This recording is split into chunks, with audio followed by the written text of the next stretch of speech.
Friends, this is set 8 of 10 questions SSC CGL, which was held in March 2020.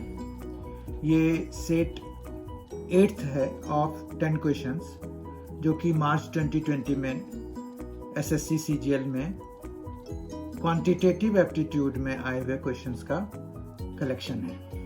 आइए इसकी शुरुआत करते हैं।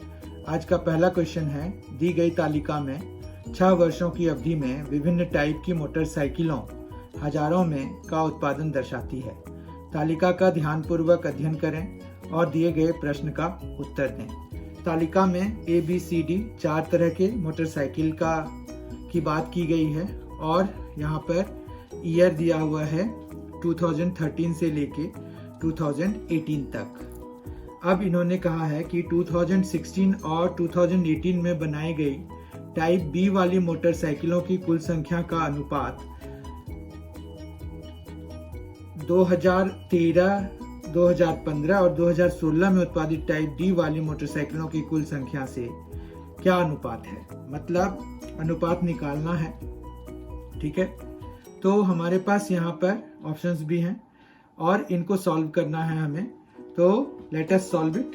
तो यहाँ पर जो है सबसे पहली बात ये है कि हमें क्या क्या दिया हुआ है वो देख लेना है। हमें जो है 2016 में और 2018 में जो B का प्रोडक्शन हुआ है टाइप B मोटरसाइकिल का वो लेना है। तो 2016 में 88 और 2018 में 92, दोनों का सम कराना है। तो ये है 180 के बराबर। फिर हमारे पास 2013, 2015, 2016 ये 3 साल की बात करी है इन्होंने D के लिए। तो D का प्रोडक्शन देख लेते हैं। तो 2013 में 103, 2015 में 102 और 2016 में ये 95 है। इनको ऐड कराएंगे तो हमें कंबाइंड प्रोडक्शन मिल जाएगा D का, तो वो हो गया। अब ये आ गया आपका 300, ठीक है। तो इतना 300 आ गया। अब रेशियो कह रहे हैं तो रिक्वायर्ड रेशियो हमारा क्या हो जाएगा। रिक्वायर्ड रेशियो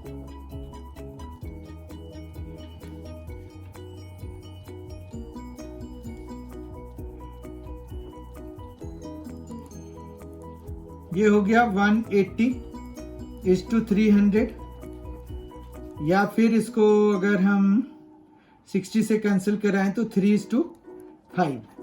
इस तरह से अगर ऑप्शन वाइज देखें तो 3:5 हमारा 4th ऑप्शन करेक्ट है। Let us see second question for today. It is 10% वार्षिक ब्याज की दर पर निवेश की गई ₹8,000 की राशि ब्याज को 6 माही आधार पर चक्रवृद्धि किए जाने पर एक निश्चित अवधि में 9,261 रुपये हो जाती है। उसी धनराशि पर पूर्व की ब्याज दर से दोगुनी दर पर उतनी ही अवधि का चक्रवृद्धि ब्याज कितना होगा यदि ब्याज को वार्षिक आधार पर चक्रवृद्धि किया जाता हो। तो यहाँ पर अब बात यह है कि हमें ऑप्शंस भी दिए हुए हैं, वो तो होगा ही। अब यहाँ पर सबसे पहली बात यह है कि जो कंडीशन दिया हुआ है कि 10% वार्षिक ब्याज की दर से, तो R जो है हमारा 10% है। फिर हमारे पास यहाँ पर जो 8,000 रुपीज, देखिए ये 10% वार्षिक ब्याज है, निवेश की गई ₹8,000 है। तो मतलब हमारा P जो है वो 8,000 है, तो P 8,000 ले लिया। 6 माही पर है तो हाफ ईयरली अगर है तो रेट जो है हमारा वो आधा हो जाता है। तो ये पर एनम है, ठीक है।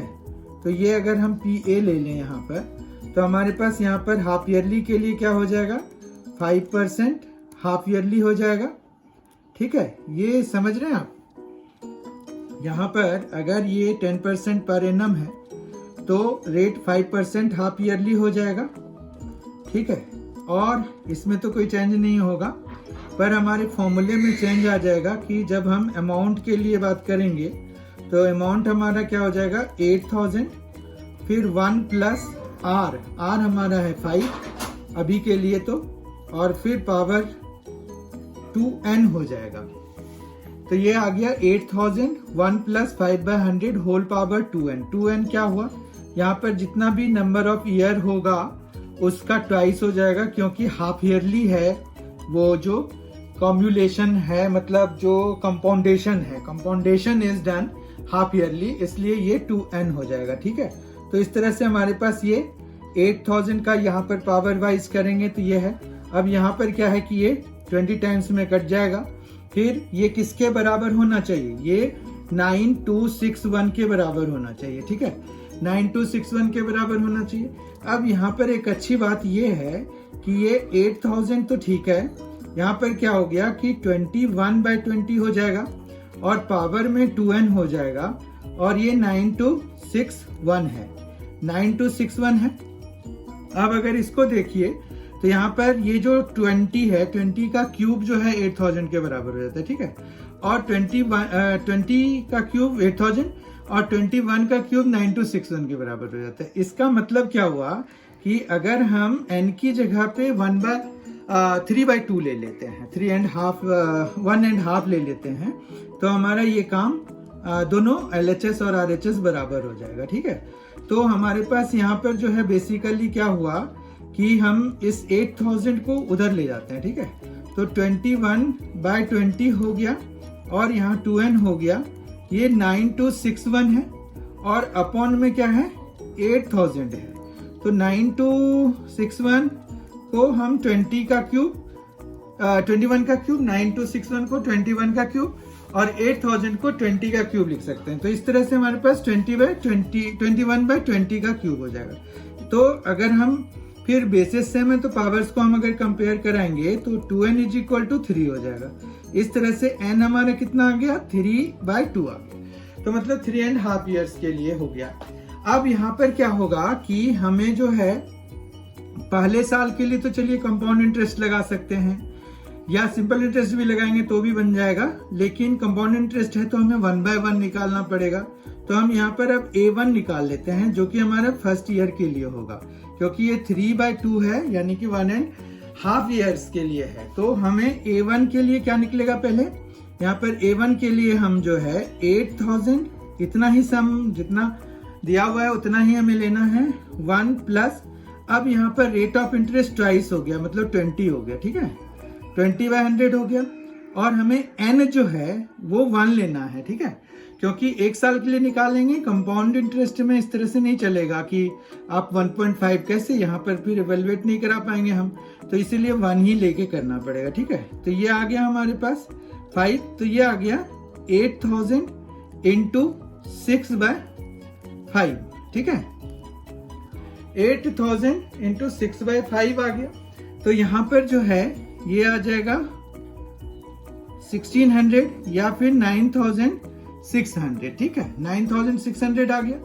अब जो है ये 9600 हो गया, उसके बाद जो नेक्स्ट के लिए हमें निकालना है वो हम A2 निकाल लेते हैं। पहले ये I2 निकलेगा, फिर हम उसको A2 करा लेंगे। यहाँ पर इंटरेस्ट जो है ऐसे कर सकते हैं कि हम लिख दें interest for next half year, तो वो हो जाएगा हमारे पास I = PTR/100। अब P जो है हमें 9600 लेना पड़ेगा, टाइम 1/2 लेना पड़ेगा, R हमारा 20 ही रहेगा और अपॉन में 100 भी हम लिख देते हैं। तो ये इसके नीचे लगा दो, उसके नीचे लगा दो, कोई ऐसे दिक्कत नहीं है। ये आ गया, ये आ गया 960 ये इंटरेस्ट है। ठीक है, तो 960 इंटरेस्ट है, तो अब अमाउंट जो फाइनल अमाउंट जो हो गया वो कितना आ गया 9600 प्लस 960 हो गया। ठीक है, तो ये कितना बन रहा है, ये 6 हो गया, ये 5 हो गया और ये आ जाएगा 10560 और हमारा जो प्रिंसिपल था वो 8000 का था। तो इस तरह से हमारे पास 0, 6, 5 और ये आ गया 2। तो 2560। अगर हम ऑप्शन पे जाएं तो 2560 हमारा कहां पर है? 2560 हमारा थर्ड ऑप्शन करेक्ट है। ये समझ में आ गया। ये थोड़ा सा लेंदी भी था, और दूसरा ये है कि इसमें हमें 21 का क्यूब याद रखना पड़ेगा। 20 का क्यूब तो चलिए सिंपल है, पर 21 का क्यूब जैसे 9261 होता है वो हमें याद रखना पड़ता है कई बार, या फिर थोड़ी सी प्रैक्टिस के बाद ये अपने आप याद होने लग जाते हैं। तो इस वाले के लिए थर्ड ऑप्शन हमारा करेक्ट है। Third question for today is triangle ABC में AC 8.4 सेंटीमीटर है और BC 14 सेंटीमीटर है। PAB पर एक ऐसा बिंदु है जिससे CP is equal to 11.2 centimetre और angle ACP is equal to angle B होता है। BP की लंबाई सेंटीमीटर में क्या है, ये हमें पता करना है। ठीक है, तो इसके लिए हम पहले एक ट्रायंगल बना लेते हैं। एक ट्रायंगल बना के फिर हमें पता चलेगा कि हमें क्या करना है। यहाँ पर मान रखिए कि हमने एक ट्रायंगल बना लिया ABC, उसके नाम दे दिए। ठीक है, फिर जो है हम इसको यहाँ पर से एक लाइन खींचा कि वो P एक पॉइंट है AB पे है। ठीक है, AB से इसको ज्वाइन करा दिया, क्योंकि उन्होंने ये दिया हुआ ये वाला एंगल जो है इसके बराबर है। ठीक है, देखिए आप यहाँ पर दिया हुआ है एंगल ACP जो है एंगल B के बराबर है। ठीक है, ये दोनों बराबर हो गए। अब जो है इस तरह से, और फिर इनके कुछ मेजरमेंट्स दिए हुए हैं। ये 8.4 सेंटीमीटर है, ये 14 सेंटीमीटर है, ये 11.2 सेंटीमीटर है। ठीक है, इतना समझ में आ गया। अब हम ये देखेंगे कि हम जो है अगर ट्रायंगल को सिमिलर करेंगे तो हम उसको किस तरह से लिख सकते हैं। तो सिमिलरिटी के लिए हम ट्रायंगल ABC पहले ले लेते हैं। तो ABC का सिमिलरिटी हम किसके साथ लिख सकते हैं? अब A तो A के बराबर ही है। ठीक है, और B एंगल जो है वो C के बराबर है, छोटे वाले के लिए C के बराबर है। तो अब थर्ड एंगल तो ऑटोमेटिक है कि P के बराबर होगा। तो हमारा ACP के सिमिलर हो गया। और ये किससे हुआ? A से हुआ। क्यों? A हमारा कॉमन हो गया और ये एंगल इसके बराबर है, तो इसलिए बड़ा वाला ट्रायंगल इस छोटे वाले ट्रायंगल के बराबर हो गया। इस छोटे वाले ट्रायंगल, ये बड़ा वाला ट्रायंगल ABC ACP के सिमिलर हो गया। ठीक है, तो अब जो है बाय CPST हमारे पास AB जो है AC के रेशियो में होगा और BC CP के रेशियो में होगा और AC जो है वो किसके में? AP के रेशियो में होगा। ठीक है, इतना समझ में आ गया। अब जो है AB हमारे पास जो भी है, AC हमारा 8.4 है, BC हमारा 14 है और ये है 11.2 और ये है हमारा 8.4 बाय AP। ठीक है, इतना समझ में आ गया। ये देखिए यहाँ पर वो AB बाय AC, फिर BC बाय CP और फिर AC बाय AP। ठीक है, फिर AB की जो भी वैल्यू थी वो ले ली हमने। AB तो कोई वैल्यू नहीं है तो हमने AB ले लिया। 8.4 हो गया AC की वैल्यू, देखिए आप AC वैल्यू, और इसी तरह से सारी वैल्यूज लगा दी। अब हम क्या करेंगे? AB की वैल्यू निकाल लेंगे और AC की वैल्यू निकाल लेंगे। ये हो जाएगा 14 इंटू 8.4 बाय 11.2। ठीक है, अब अगर हम इसको सॉल्व करेंगे तो हमारे पास यहाँ पर क्या आएगा? यहाँ पर अगर इसको सॉल्व करने जाएं तो ये हो गया, पॉइंट हम हटा सकते हैं, दोनों सेमी पोजीशन पे है। तो 14 इंटू 84 हो गया और अपॉन में 112 हो गया। अब ये जो है 14 से ये कैंसिल हो जाएगा। कितने में कैंसिल हो जाएगा? ये 14 और 8 जा, ठीक है, 8 से हो गया, और ये 4 2 जा और 4 21, तो 21/2 आ गया। 21/2 आ गया क्या? AB की वैल्यू, और AB की वैल्यू 21/2 हो गया। और फिर हमें AP की वैल्यू निकल जाएगी यहाँ से। तो AP की वैल्यू के लिए हमारे पास क्या होगा? ये AP इधर आ जाएगा, बाकी सब इधर। तो ये 8.4 बाय 14 इंटू 11.2। ठीक है, तो ये आ गया, 11.2 लिख दिया। उसके बाद जो है ये आ जाएगा 0.6, और 0.6 इंटू 11.2 जो है वो है 6.72। ठीक है, 6.72 हो गया। अब जो है हमारे पास दोनों का डिफरेंस जो है BP हो जाएगा। क्यों? AB माइनस AP will give us BP। ठीक है, क्योंकि हमें BP की लंबाई चाहिए। Therefore BP is equal to AB माइनस AP। अब AB है 10.5, देखिए यहाँ 21/2 तो 10.5 माइनस 6.72, दोनों को हम जब सॉल्व कराएंगे तो हमें क्या मिल रहा है 3.78। ऑप्शन वाइज अगर देखें तो फर्स्ट ऑप्शन हमारा करेक्ट है। ठीक है। Fourth question for today is 20% A 20% की हानि पर B को कोई वस्तु बेचता है, B इसे 12.5% के लाभ पर C को बेचता है और C इसे 8% की हानि पर D को बेचता है। यदि D इसे 248.40 रुपीज में खरीदता है तो A और C को हुई हानियों के बीच कितना अंतर है, तो वो अंतर हमें प्राप्त करना है। ठीक है, तो हम देखते हैं इसको कैसे करेंगे। यहाँ पर बेसिकली क्या हो रहा है, A ने B को इसको बेचा, फिर B ने इसको C को बेचा, फिर C ने इसको D को बेचा।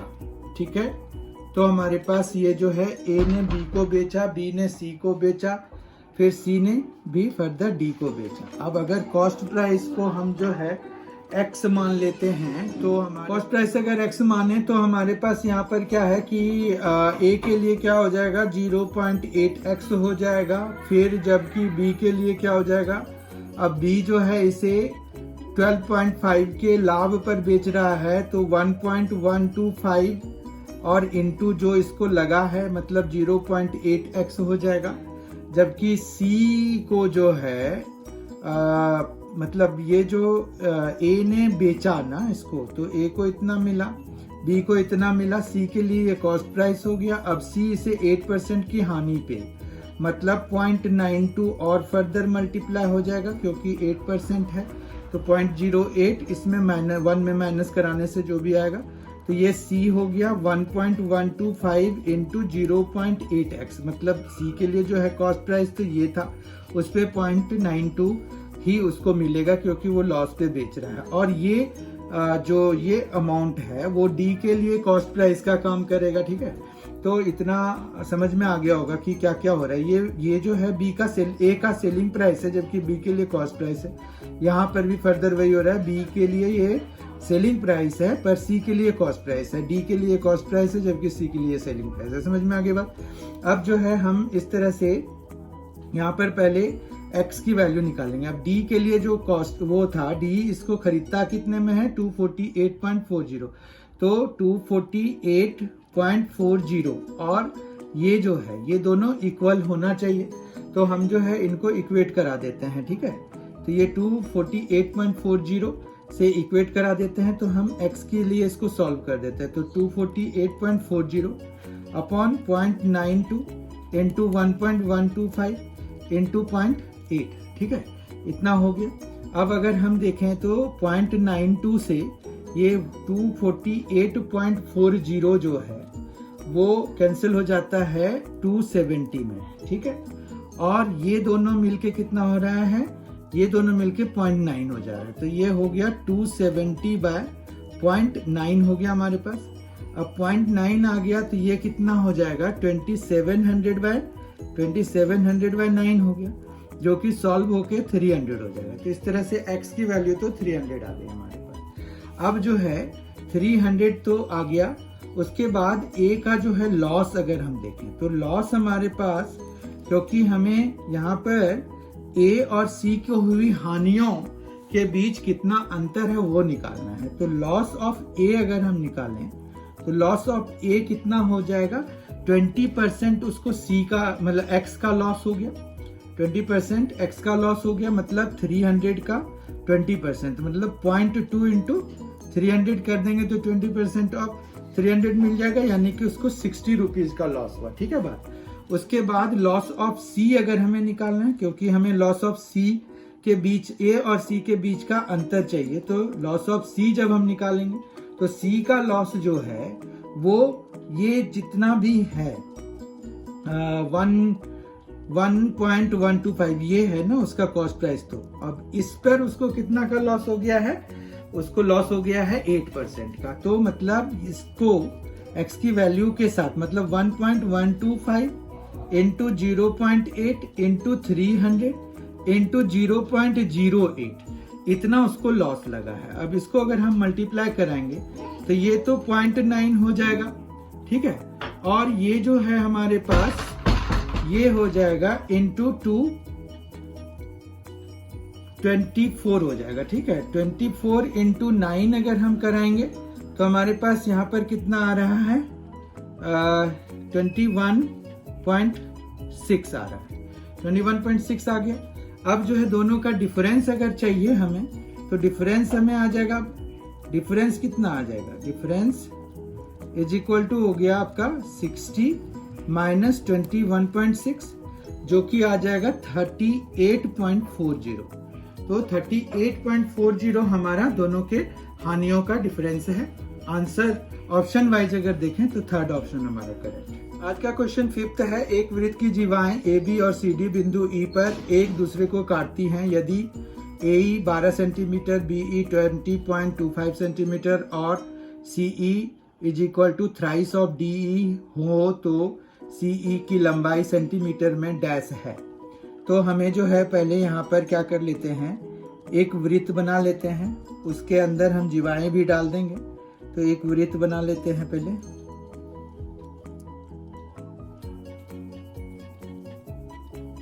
वृत्त बना लिया।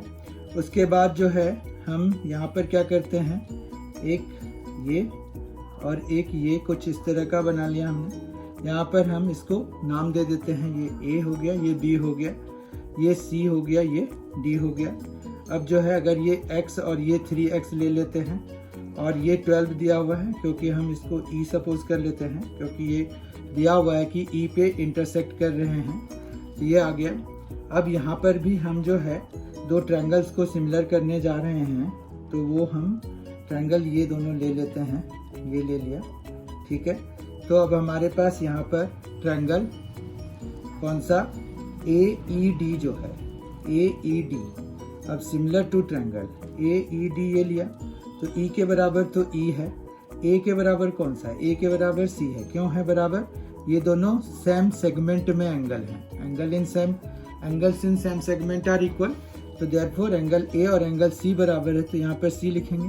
E के बराबर है क्योंकि वर्टिकली अपोजिट एंगल से ये दोनों बराबर हैं। उसी तरह से D और B एक ही उस पे हैं, तो CE B बराबर हो गया। ये A सिमिलरिटी से होगा, उतना हम मतलब सिर्फ ये जान लेते हैं कि ये किस लिए हो रहा है, और फिर एक लिखने का तरीका मिल जाता है इससे। तो यहाँ पर AE बाय CE हो जाएगा, AE बाय CE फर्स्ट 2 से बन रहा है, फिर इसी तरह से ED बाय BE जो है ये कैसे बन रहा है, फर्स्ट ये सेकंड और थर्ड से, यहाँ पर भी सेकंड और थर्ड से जो भी बनेगा, तो EB या BE एक ही बात है।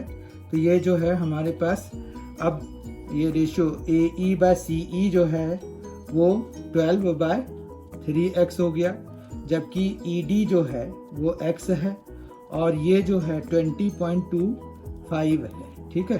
तो ये आ जाएगा x is equal to X square हो जाएगा, और यहाँ पर 4 इंटू 20.25 यानी कि 81 हो जाएगा। ये कैसे, ये 4 से कैंसिल हो गया और इस तरह से, ठीक है। तो एक्स स्क्वायर ये आ गया। अब एक्स स्क्वायर अगर 81 है तो एक्स की वैल्यू कितनी हो गई, 9। तो 9 सेंटीमीटर हमारा DE हुआ। हमें क्या निकालना है यहाँ पर, तो हमें निकालना है CE की लंबाई। CE जो है वो 3x के बराबर है, तो CE is equal to 27 centimetre हो जाएगा, 9 3 से 27। तो इस तरह से हमारा फर्स्ट ऑप्शन करेक्ट है। आज का 6th क्वेश्चन है। 4 पुरुष और 6 महिलाएं 5 दिन में एक निश्चित काम को पूरा कर सकते हैं, जबकि 3 पुरुष और 4 महिलाएं इसे 7 दिनों में पूरा कर सकते हैं।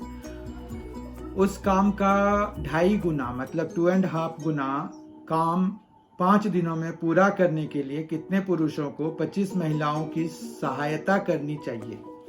तो हम यहाँ पर पता करते हैं कि पहले अगर ये सपोज कर लेते हैं कि जैसे पुरुष है तो एक मेल जो है x डेज में वो काम पूरा कर लेगा अकेले, ठीक है। इसी तरह से अगर हम फीमेल की बात करें तो फीमेल जो है उसको y डेज में पूरा कर लेगी, मेल जो है उसको x डेज में और फीमेल y डेज में पूरा कर लेगी। मेल कर लेगा x डेज में और फीमेल y डेज में कर लेगी। ठीक है, तो अब जो है एक दिन में अगर हम देखें तो 4 मेल जो है 4/x part of the work कर पाएगा, जबकि ये जो है 6 फीमेल जो है 6/y part of the work पूरा कर पाएंगी। तो 5 दिनों का हम अगर देखें तो हमारे पास ये इतना हो जाएगा और ये 5 दिनों में पूरा कर लेते हैं, एक निश्चित काम को पूरा कर लेते हैं। ठीक है, तो इस तरह से अगर हम देखें तो हमारे पास यहाँ पर 4/x plus 6/y is equal to 1/5 हो जाएगा। फिर इसी तरह से हम एक दूसरा इक्वेशन बनाते हैं। दूसरे इक्वेशन के हिसाब से उन्होंने कहा है कि 3 पुरुष मतलब 3/x और 4 महिलाएं मतलब 4/y 7 डेज में उसी काम को पूरा करते हैं मिलके। तो हमारे पास यहाँ पर 3x plus 4y is equal to 1/7 हो जाएगा। अब ये 2 इक्वेशंस हैं हमारे पास, इन दोनों को सॉल्व करना है to obtain the values of 1/x and 1/y और in fact x and y, values of x and y हमें निकालना इम्पॉर्टेंट है। तो अगर हम देखें तो हम यहाँ पर इक्वेटिंग द कोफिशिएंट लगा सकते हैं। इसको 3 से मल्टीप्लाई करा दें अगर, तो ये 12/x plus 18/y is equal to 3/5 हो जाएगा। जबकि दूसरे वाले को अगर हम 4 से मल्टीप्लाई कराएं तो 12x plus 16y is equal to यहाँ पर आ जाएगा 4/7। ठीक है, अब इसको सॉल्व करने के लिए हम यहाँ पर माइनस करा देते हैं, तो ये माइनस ये माइनस ये माइनस ये आ जाएगा 18 माइनस 16 तो 2/y हो जाएगा इज इक्वल टू 3/5 माइनस 4/7 और इस तरह से ये आ जाएगा 21 माइनस 20/35। तो ये आ जाएगा आपका यहाँ पर 21 माइनस 20/35, तो ये 1/35 हो गया। इस तरह से अगर हम y की वैल्यू निकालना चाहते हैं तो y इज इक्वल टू 70 हो जाएगा। ठीक है ना, क्रॉस मल्टीप्लाई कराने से तो y इज इक्वल टू 70 आ गया। अब x की वैल्यू के लिए हम किसी में भी लगा सकते हैं, इसमें नीचे वाले में लगा सकते हैं, ऊपर वाले में लगा सकते हैं। तो यहाँ पर जैसे 3/x plus 4/70 is equal to 1/7 कर लेते हैं, तो हमारे पास यहाँ पर ये सेकंड इक्वेशन हम यूज़ कर रहे हैं, ये वाला, ये देखिए। ठीक है, तो हमारे पास 3/x ये 1/7 माइनस 4/70 हो जाएगा। एलसीएम हमारे पास 70 हो जाएगा, तो ये आ जाएगा 10 माइनस 4, ये आ जाएगा 6/70। तो 3/x इज इक्वल टू कितना हो जाएगा 6/70। तो ये आ जाएगा आपका कितना आ जाएगा, ये आ गया 2, ये आ गया 35। तो x इज इक्वल टू 35। तो x जो है मतलब एक पुरुष जो है उसको 35 डेज में पूरा कर सकता है, जबकि एक महिला उसको 70 डेज में पूरा कर सकती है। ठीक है, तो इतना तो हमने निकाल लिया।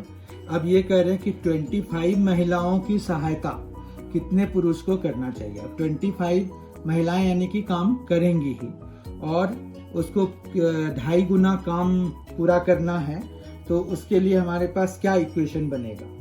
अगर हम ये देखें कि 2.5 गुना काम पूरा कर रहा है, तो हम मान लेते हैं कि n नंबर ऑफ पर्सन्स जो है उसको तो मदद कर रहे हैं 25 महिलाओं को। ये 25/70 हो जाएगा और 5 दिन में ही पूरा कराना है। ठीक है, तो 5 × 25 ये इतना काम महिला कर लेगी और फिर यहाँ पर 5 days into number of man और उसके बाद जो है ये 35 डेज में कर लेते हैं।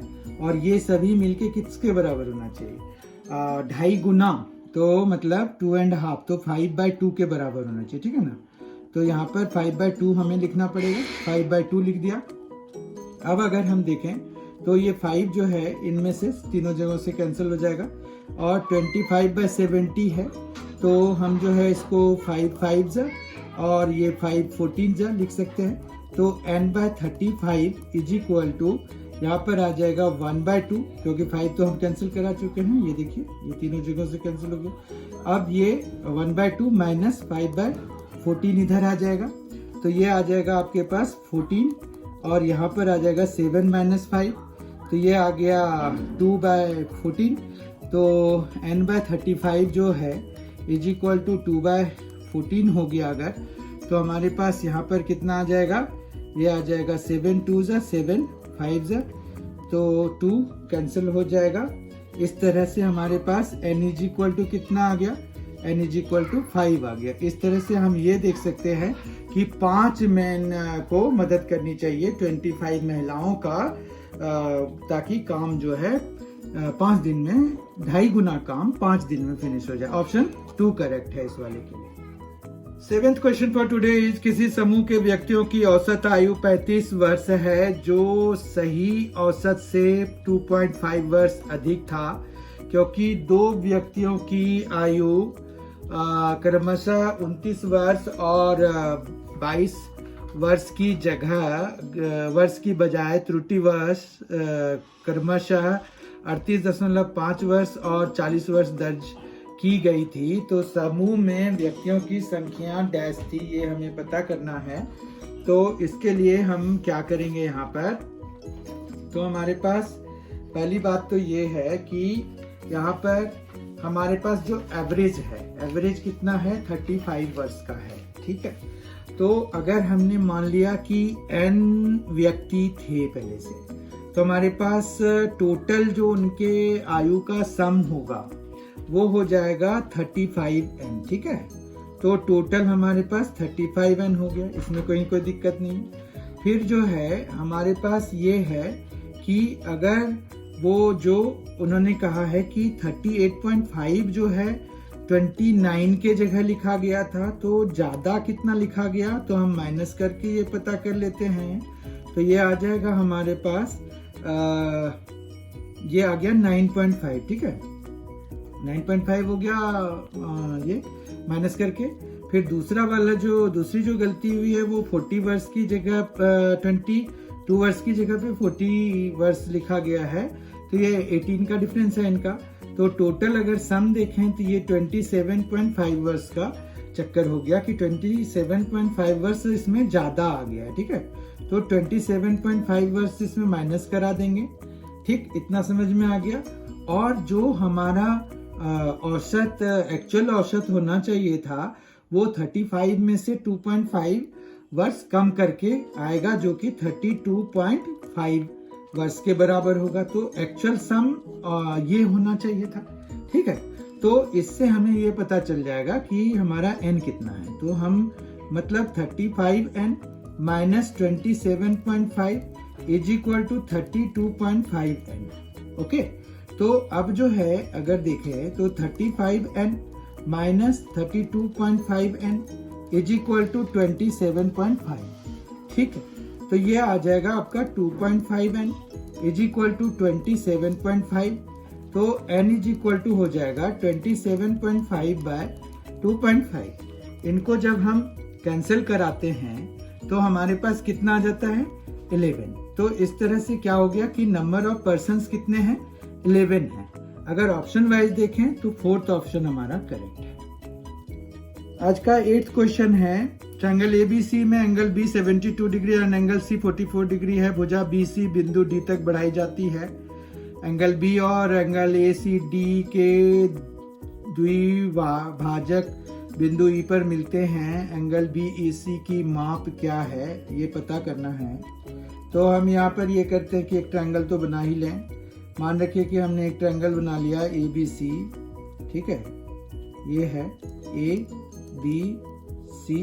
फिर उन्होंने कहा कि BC को बढ़ाया जाता है इस तरह से कि जो इसका एंगल बाइसेक्टर है, मतलब सम द्विभाजक है, और जो इसका द्विभाजक है वो दोनों E पे जाके मिलते हैं, ठीक है।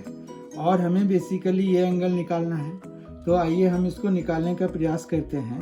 अब ये जो पूरा एंगल है वो 72 डिग्री है, ठीक है, ये 72 डिग्री है और ये 44 डिग्री है, 44 डिग्री है।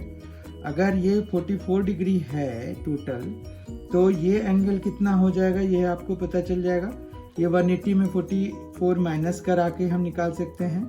तो वो हो जाएगा आपका यहाँ पर 6 हो गया फिर ये 7 में 4 तो 3, 136 डिग्री, ये बाहर वाला 136 डिग्री हो गया एंगल, ठीक है। 136 डिग्री एंगल बाहर वाले का हो गया। उसके बाद जो है हमारे पास क्या है, 136 डिग्री है, हमें निकालना है ये वाला एंगल। अब ये एक्सटीरियर एंगल है, इसका आधा कितना हो जाएगा, तो 136/2 कर देते हैं। 136/2 हो जाएगा आपका 68 डिग्री, ठीक है। तो ये 68 डिग्री इस वाले ट्रायंगल के एक्सटीरियर एंगल की वैल्यू है, ठीक है। और उसमें से ये 72 पूरा है, तो ये कितना हो जाएगा, 36 डिग्री हो जाएगा। अब 36 डिग्री अगर हम इसमें 68 डिग्री में माइनस कराएंगे तो हमें इसकी वैल्यू मिल जाएगी, क्योंकि एक्सटीरियर एंगल जो है इन दोनों का सम होता है। तो 68 में 36 माइनस कराएंगे तो क्या आ जाएगा, 32 डिग्री। ऑप्शन वाइज हमारा 4th option correct. 9th question for today is 7 centimetre और 5 सेंटीमीटर त्रिज्या वाले दो वृत्त ए और बी पर एक दूसरे को काटते हैं और उनके केंद्रों के बीच की दूरी 10 सेंटीमीटर है। उभयनिष्ठ जीवा ए बी की लंबाई सेंटीमीटर में क्या है, ये निकालना है हमें, ठीक है। तो उसके लिए हम पहले क्या करेंगे, सर्कल्स बना लेते हैं। दो सर्कल्स हम बना लेते हैं। एक ये सर्कल हो गया, एक दूसरा सर्कल ये हो गया, ठीक है। अब यहाँ पर ये है कि सेंटर से हमें ये ज्वाइन करा देते हैं, पॉइंट ऑफ इंटरसेक्शन। ये हमारा उभयनिष्ठ जीवा है, ये ए है, ये बी है। अब जो है यहाँ पर ये 7 है, ये 5 है, ये x है, ये 10 पॉइंट x है, ये y है, ये m है, ठीक है। तो यहाँ पर से हम y के लिए दो एक्सप्रेशंस निकाल लेते हैं। y square is equal to एक तो 7 स्क्वायर और फिर यहाँ पर 10 माइनस x का होल स्क्वायर, ठीक है। तो ये हो जाएगा हमारा 49 माइनस 100 माइनस x स्क्वायर और फिर प्लस 20x, ठीक है। तो ये कुछ इस तरह से हमारे पास दूसरे वाला इक्वेशन को देखें अगर, तो y square is equal to क्या हो जाएगा, 25 मतलब 5 स्क्वायर माइनस x स्क्वायर। ये सारा पाइथागोरस थ्योरम से आ रहा है, आपको पता चल रहा है। ये 25 माइनस x स्क्वायर हो जाएगा। ये दोनों वैल्यूज ऑफ y स्क्वायर को अगर इक्वेट कराएंगे तो हमारे पास पहले तो ये माइनस 51 हो गया है, तो ये माइनस 51, फिर यहाँ minus x square plus 20x is equal to 25 minus x square हो जाएगा। माइनस x स्क्वायर से माइनस x स्क्वायर कैंसिल हो जाएगा। फिर जो है हमारे पास ये 20x is equal to 25 plus 51 यानी कि 76 हो जाएगा, ठीक है। अब जो है हम अगर देखें तो हमारे पास x की वैल्यू कितनी आ जाएगी, 76/20 जो कि हमारा आ जाएगा 76, तो 2 10 से कैंसिल, 2 10 और 2 3 और 8 38, तो 38/10 हो गया x की वैल्यू। अब हम अगर y की वैल्यू निकालना चाहते हैं तो y square is equal to है 25 माइनस x स्क्वायर, ठीक है। तो हमारे पास यहाँ पर आ जाएगा 25 माइनस 38/10 का होल स्क्वायर, ठीक है। तो ये आ जाएगा हमारे पास y की वैल्यू आ रही है, ओके। तो हम जो है यहाँ पर y के लिए क्या करेंगे, फिर y के लिए हमारे पास आ जाएगा y इज इक्वल टू ये हो जाएगा 25 का अगर हम ये रख लें कि 5 स्क्वायर है माइनस ये y स्क्वायर रखते हैं अभी 38/10 का स्क्वायर है हमारे पास। तो हम इसको 5 प्लस 38/10 और दूसरा हम क्या कर सकते हैं 5 माइनस 38/10 कर सकते हैं। तो हमारे पास यहाँ पर जो है 50 प्लस 38 जो है वो हो जाएगा 88/10 और ये हो जाएगा 88/10 और इंटू ये 12/10 हो जाएगा। फिर इस तरह से हमारे पास जो है y स्क्वायर की वैल्यू आ जाएगी, y square is equal to हो जाएगा 88 12 8 जा 96 हो गया, फिर 12 8 जा 96 प्लस 9 105 1056 बाय हमारे पास आ गया 100। अब y इज इक्वल टू क्या हो जाएगा, इससे जब हम निकालेंगे तो 1056 को हम 16 इंटू 66 लिख सकते हैं, और अपॉन में हमारे पास ये 10 आ जाएगा 100 के बदले में, तो ये 2 और ये 5 रूट 66 बाय 5 आएगा। ठीक है, तो ये 2 रूट 6 बाय 5 जो है हमारा ऑप्शन 2 करेक्ट है, ऑप्शन 1 करेक्ट है इसका। 10th and last question for today is based on BODMAS rule.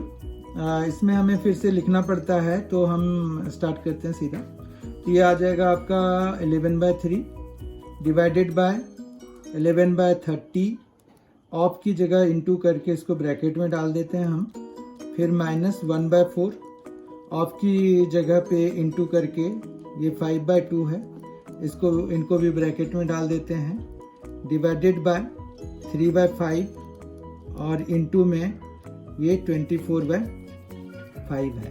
पर पहले हमें डिवीजन का काम करना होगा, तब जाके हम इंटू का काम करेंगे। ठीक है, फिर हमारे पास यहाँ पर 2/5 है, इंटू ये 15/2, ये ब्रैकेट में डाल देते हैं। ये जो है यहाँ पर डिवीजन है। ठीक है, तो ये जो मतलब हमारा यहाँ पर एक मिसप्रिंट था, तो यहाँ पर जो है डिवीजन है उसको हमें चेंज करना था, ये डिवीजन है, तो हमने यहाँ पर जो है डिवीजन 3/4 माइनस 3/4 इंटू ये 3/2 है, डिवाइडेड बाय 9/4 है। ठीक है, तो इस तरह से हमारे पास जो है ये आ गया है, कितना आ जाएगा हमारे पास। अब इनको सॉल्व करेंगे तो 1 बाय 1 हम इनको सॉल्व करते हैं। पहले अगर ऊपर की देखते हैं तो 11/3 और इंटू अगर कराएंगे ये हमारा हो जाएगा 90, ऊपर चला जाएगा 90/22 हो जाएगा, माइनस ये फिर 5/8 हो जाएगा, डिवाइडेड बाय है तो ये 5/3 हो जाएगा, इंटू 24/5 हो जाएगा। ठीक है, तो ऊपर का तो कुछ ज़्यादा क्लियर हो गया, ये 24 हो जाएगा, और इधर जो है 11 2s और ये 2 45s, तो यहाँ पर 3 15 हो जाएगा, और फिर यहाँ पर जो है ये 5 3 और ये कैंसिल हो गया, तो ये 3 आ गया, डिवाइडेड बाय को अगर हम चेंज करेंगे तो 4/3 हो जाएगा, माइनस अब यहाँ पर 3/4 इंटू 3/2 इंटू 4/9। ठीक है, तो ये 4 इधर से 9 इधर से कैंसिल हो जाएगा, तो 1/2 बचा रह गया, और इधर भी 3 कैंसिल हो गया। बहुत ध्यान से देखिए कि क्या क्या हो रहा है, बहुत आसान तो होते हैं ये, पर इसमें ये है कि अगर थोड़ी सी भी गलती हो जाती है तो फिर आंसर कुछ और आ जाता है हमारे पास। यहाँ पर 4 आ गया, माइनस यहाँ पर क्या आ जाएगा 1/2 आ जाएगा। ठीक है, तो ये 10 बाय यहाँ पर आ गया 7/2, तो इस तरह से ये 20/7 आ गया। अब 20/7 को अगर हम लिखना चाहते हैं तो ये आ जाएगा 2 and 6/7। ठीक है, 7 2 14 6/7। ठीक है, तो ये ऑप्शन 2 करेक्ट है हमारा इस वाले क्वेश्चन के लिए। I hope you have enjoyed this session. Thank you very much for being with us.